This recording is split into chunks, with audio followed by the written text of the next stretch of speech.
भारत का और भारतीयों का दिल का धड़कन क्या है? बहुत सारे जवाब मिलेगा ये प्रश्न का, लेकिन सचमुच में भारत और भारतीयों का दिल का धड़कन है भारत का संविधान। अब प्रश्न आता है, भारत में रहने वालों का मुक्ति का मार्ग क्या है? ये प्रश्न का जवाब भी आता है भारत का संविधान। भारत का संविधान ही भारत में रहने वाले भारतीयों का आजादी का सड़क निर्णय करता है। तो वैसे ही आज में भारत के संविधान का अनुसूची क्या है, कितना अनुसूची है भारत के संविधान में, और मूल संविधान में कितना आर्टिकल था, और भारत में संवैधानिक प्रक्रिया से कितना ऑफिशियल लैंग्वेज है, इस सब विषय पर चर्चा करना बहुत जरूरी समझ रहा हूं। ये वीडियो को सुनने से पहले कम से कम बेल का बटन दबाना मत भूलिए।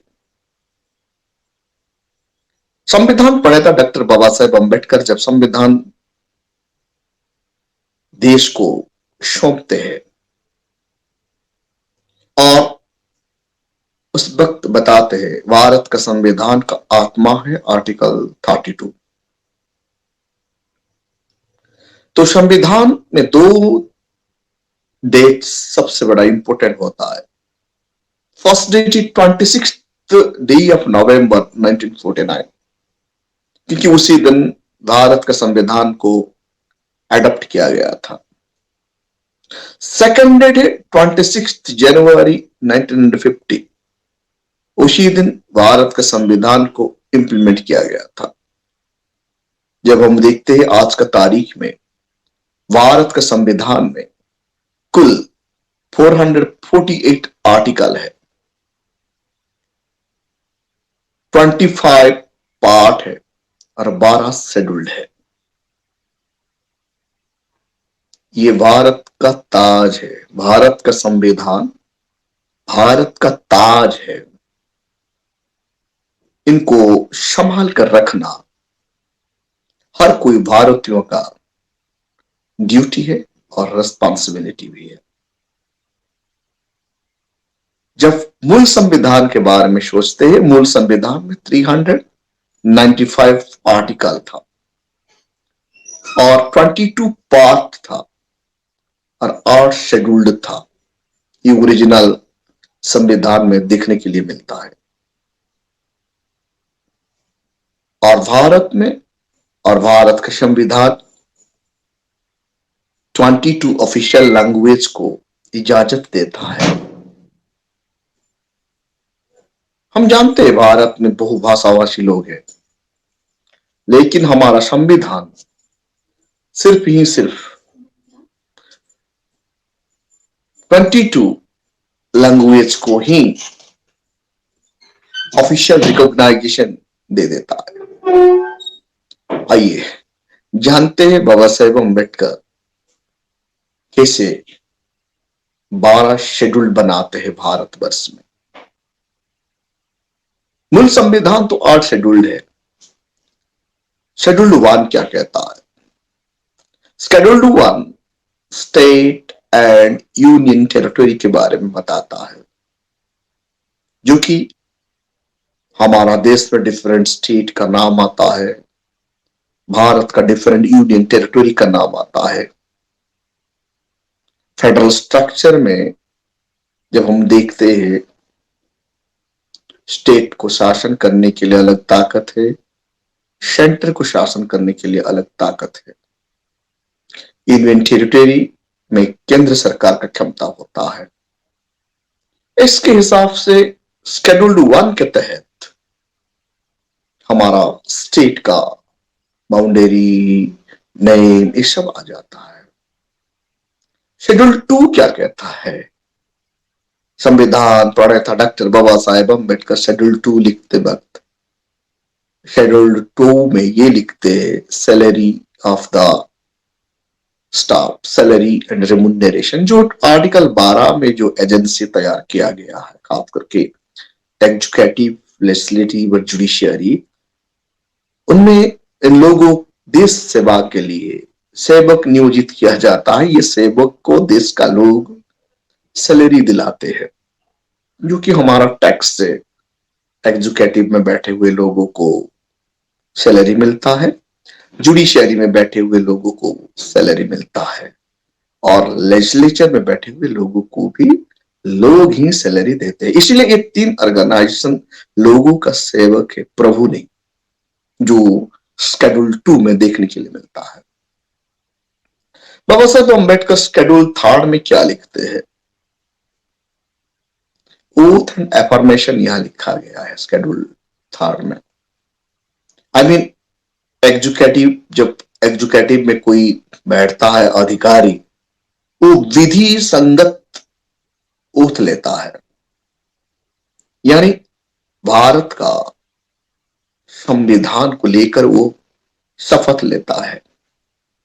ऐसे लेजिस्लेचर में बैठे हुए लोग भी विधि संगत उन्हें शपथ लेना पड़ता है, और जुडिशियरी में बैठे हुए लोग भी जब वो चेयर को ऑक्युपाई करता है उसी दिन वो शपथ लेता है।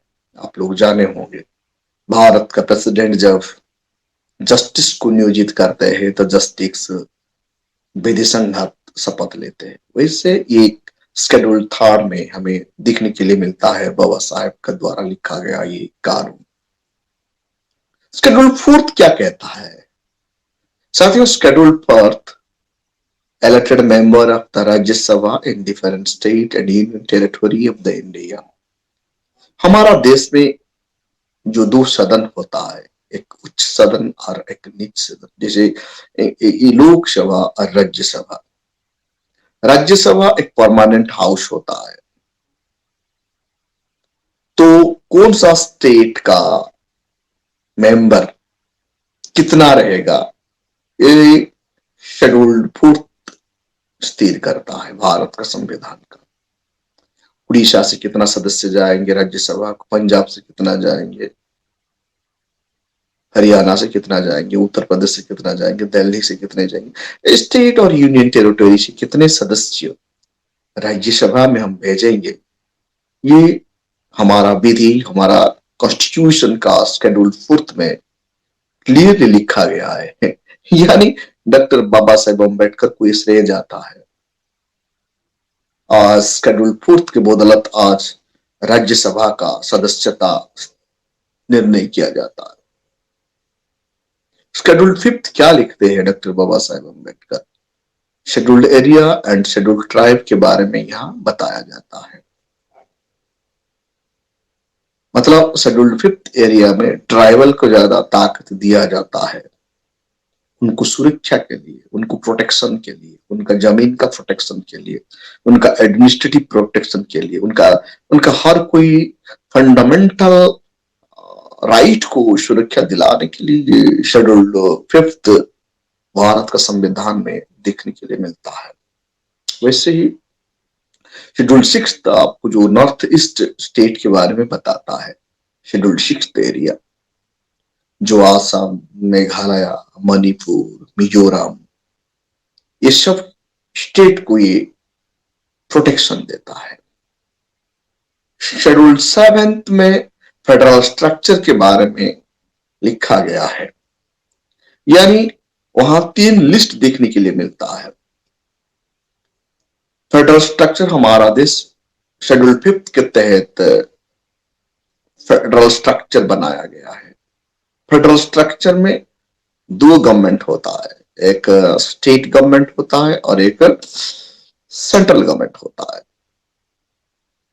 तो इस शेड्यूल 7 में हमें 3 लिस्ट देखने के लिए मिलता है। एक यूनियन लिस्ट है, दूसरा स्टेट लिस्ट है और थर्ड कंकरेंट लिस्ट है।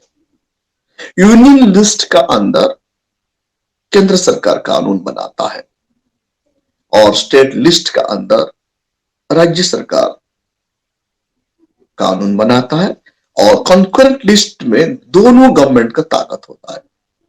सेंट्रल गवर्नमेंट भी वहां कानून बना सकता है और स्टेट गवर्नमेंट को भी कानून बनाने के लिए ताकत मिलता है। कितना खूबसूरती का साथ doctor Baba Saheb Ambedkar scheduled seventh को बनाते हैं, चेक एंड बैलेंस को मेंटेनेंस करने के लिए।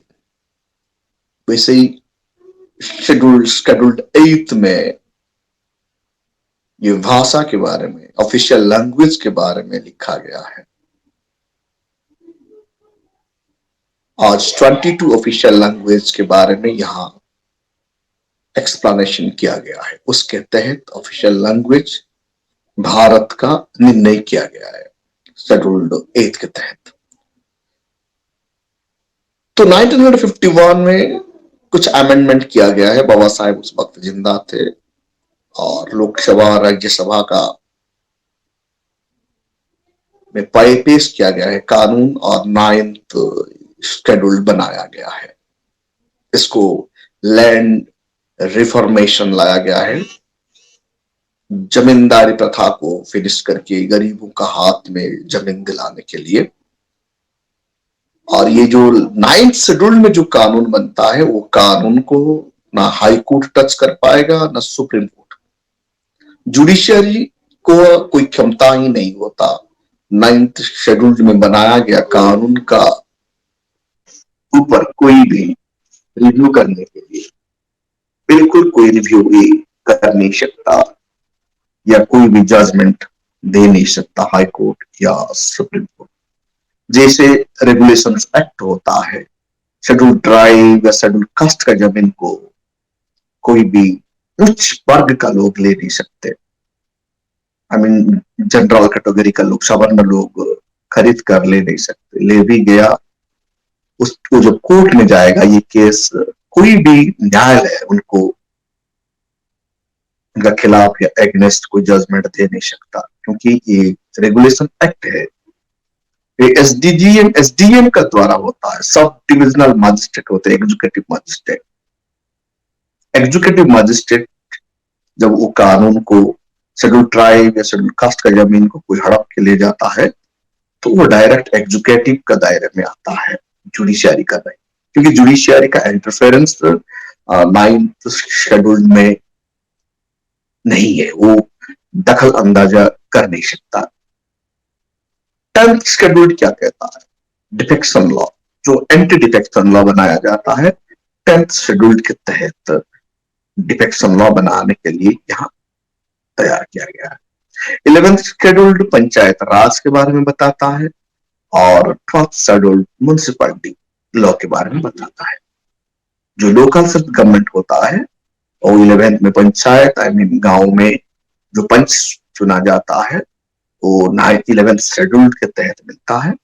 और 12th शेड्यूल में म्युनिसिपैलिटी लॉ बनता है, जो म्युनिसिपैलिटी, एनएससी, कॉर्पोरेशन, महानगर निगम जो बनता है वो कानून के तहत बनता है। ऐसे ही हमारा अनुसूचियां, डॉक्टर बाबा साहेब अम्बेडकर ने संविधान लिखते वक्त ये बात बोले थे, भारत का संविधान चाहे जितना भी अच्छा होना क्यों, इनको चलाने वाले का इरादा गलत है तो संविधान गलत ही निकलेगा। आज तक भारतवर्ष में जितने भी हुक्मरान बने हैं इनका इरादा मेरे ख्याल से सही नहीं था। इसीलिए आज भी भारत के संविधान को सही से इंप्लीमेंट किया नहीं गया। 1 साल के लिए कोई भी हुक्मरान, एग्जीक्यूटिव, लेजिस्लेटिव, जुडिशियरी का लोग भारत के संविधान को सही से इंप्लीमेंट कर देंगे ना, यहाँ लोग भुखमरी से आजादी हो जाएंगे, जातिवाद से आजादी हो जाएंगे, मनुवाद से आजादी हो जाएंगे। देश में कोई प्रॉब्लम ही नहीं रहेगा। लेकिन कुछ नीच मानसिकता लोगों के कारण आज देश का संविधान सही से इंप्लीमेंट हो नहीं पा रहा है और इन लोगों ने ही देश को बर्बाद के राहों पर चला रहे हैं। साथियों, ये वीडियो को लाइक कीजिए, कमेंट कीजिए। आपका सुझाव लिखना मत भूलिए। आपका सुझाव हमें ताकत देता है। आपका